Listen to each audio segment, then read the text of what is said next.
Eléyè Deborah Iyabode. I'm a registered nurse. I'm a NSC holder.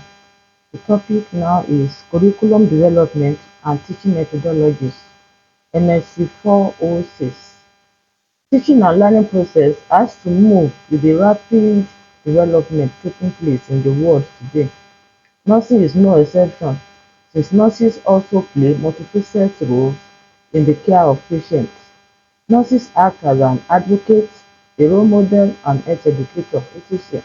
All nurses today function as leaders. Health agencies in every setting and of every type expect nurses to be leaders of patients, nursing teams, health teams, and community groups. In nursing practice, the management of patients, wards, and personnel are of paramount importance. In addition, communication, reporting, and personnel are of paramount importance in decision-making are essential process the nurse must undertake. Education is derived from two Latin words, educe and educare. Educe simply means to draw out or to lead out. Thus, education draws out or lead out the potentials of its clients or recipients. This, however, is related to Plato's educational philosophy, which says that each child has natural potentialities, which he should be allowed to realize. What education or teacher does is to help him draw out and sharpen them. On the other hand, educare means to nourish, to bring out or to raise, to nurture or bring to life, as a midwife that helps to bring the young one to life through assisting the mother. Thus, to this end, education is seen as a process of raising an individual to an acceptable societal standard of living. Education encompasses other training beyond knowledge, such as molding of character and the acquisition of character and skills. Education is a lifelong growth process which is cumulative and involves the total and balanced development of all the abilities of the individual through the modification, transformation, and conservation of our cultural heritage of knowledge, skills, and values in order to enable the individual to function and survive in a constantly changing society and contribute effectively to the society. Thus, education can be seen as a means through which a person is developed morally, physically, intellectually, socially, and emotionally. The different forms of education include informal education. This is the type of education received outside the regular class system, school system, such as from parents, siblings, peer group, society, media, etc. It is flexible, not rigid, and not organized in formal institutions such as schools, colleges, and universities. Non-formal education. This is the type of education received as organized bodies of knowledge, but in a flexible manner and not confined to the four walls of the classrooms. Common examples are adult literacy classes, continuing education programmers, open university system, apprenticeship system, etc. Formal education. This is the type of education received as organized bodies of knowledge in regular institutions with well-defined rules and regulations, such as that which is obtained in schools, colleges, and universities.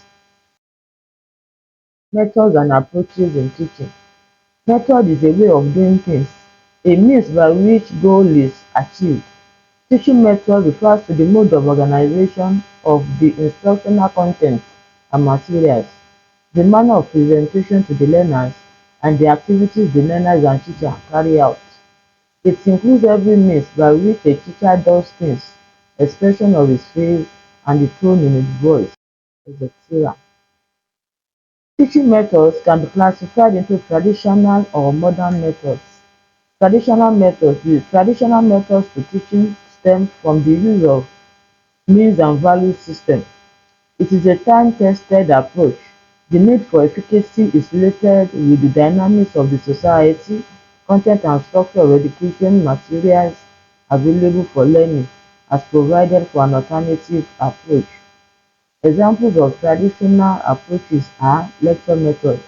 Lecturing is basically telling. It is dominated by verbal dissemination of ideas, facts, information, research findings, etc. by the teacher, while the students remain completely passive or active at taking down notes. Students only listen or are busy taking down notes. The method is commonly used at post-secondary institutions, but it could be modified for use at the secondary school level.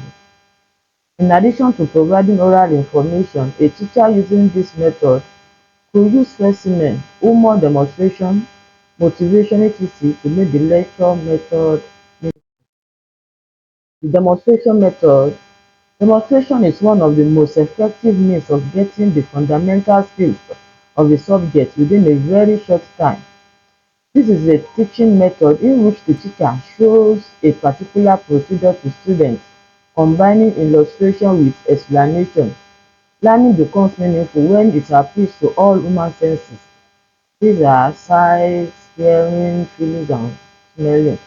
In demonstration method, the demonstration of the teacher is done by the teacher while the students watch. Most appreciate in teaching subjects like agriculture, physics, chemistry, physical education, practical, etc. For a demonstration to be meaningful, it has to be accompanied by careful explanation of each stage that makes the whole. The teacher shows in detail the procedure to follow in accomplishing a given task. Later, it will permit the student to perform the particular skill while he is watching and correcting students where they make mistakes. Basically, there are three types of demonstration method. They are group, they are class, group and individual method. This is an example of a demonstration class. We also have the panel discussion techniques. The discussion techniques of learning is based on the modern theory of organization. The assumption of the theory is that every member of the organization has the capacity to initiate and solve the problem and, and bring certain attitude and values to the organization. Thus, interactional technique is the most appropriate in democratic way of life. Generally, this type of panel discussion are organized on television and radio. Current topics are considered for such program. Types of panel discussion: there are two main types, which are public panel discussion and educational panel discussion. Public panel discussion: this is the type that is organized for common main problems, and the objective are to provide factual information regarding current problems, to determine societal values, to recreate the common men. The public panel discussion are organized on television program.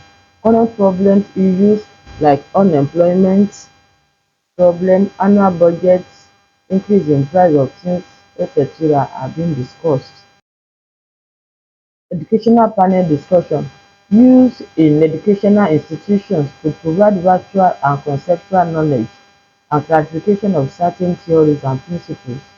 Sometimes these are organized to find out the solution to certain problems, e.g. education as an instrument to social changes, population education, etc. Objectives: to provide factual information and conceptual knowledge, to give awareness of theories and principles, to solve solutions to provide solutions to certain problems. People involved in panel discussion techniques are the instructor, the moderator, panelists, and the audience. Field trip method. Field trip is an excursion taken outside the classroom for the purpose of making relevant observations and obtaining first-hand experiences. Students are taken out to see or examine those things that cannot be brought to the classroom or are not acceptable or accessible within the school environment. A journey could be made to a museum, hospital, forts, remand homes, courtroom, rivers, dam, factory, zoo, etc. It could be short or long trip, distance trip. Field excursions are used in realizing both cognitive and affective objectives. During a trip, students may gain insight into different vocational opportunities, develop hobbies, etc. Field trip helps turn the places to be visited into a learning environment. Consequently, students usually get more interested in learning because because of the relationship within the community of what they have learned and what exists really in the community. This is a pictorial sample. Another one. Now we have the modern methods. Some of the newer practices or approaches to the teachings are becoming widely accepted due to proven values. The new or modern approaches include micro-teaching, team teaching, programmed instruction, computer-based instruction, etc. The differences between the modern and traditional approaches are acceptability, efficiency, manpower, usefulness, objectives, etc. Micro-teaching, an example of modern approach. The approach to teaching is fairly recent innovation in training future teachers, which was developed by Allen in the Stanford University. It aims at the teacher's behavior by requiring them to practice with a small group of students of their peers. It is not an approach for formal class use. Micro-teaching feedback is usually provided by means of videotape playback of the presentation of the lesson, criticisms or comments from colleagues, those are feedback, and then a reteach circle. Team teaching is an instructional organization which involves two or more teachers sharing responsibility for a significant part of the instruction or the same group of students. The method is based on the idea that each teacher has his own area of specialization or preference or strength with reference to subject matter, content and teaching ability necessary for the team to select a leader to preside at planning, developing the program. Now we have the computer-based instruction. Computer-based instruction is a linear descendant of programmed learning, but more flexible than many of the early programmed learning materials. The students interact with computer machines with programs which have been designed by experts, subject specialists, and programmers. The students can also communicate directly with the program author and with other students through some system which have been connected in webs. In conclusion, education is a process of helping men and women to live fuller and happier lives and adjusting with their changing environment to develop the best elements in their own culture and to achieve the social and economic progress which will enable them to take their place in the modern world and to live together in peace.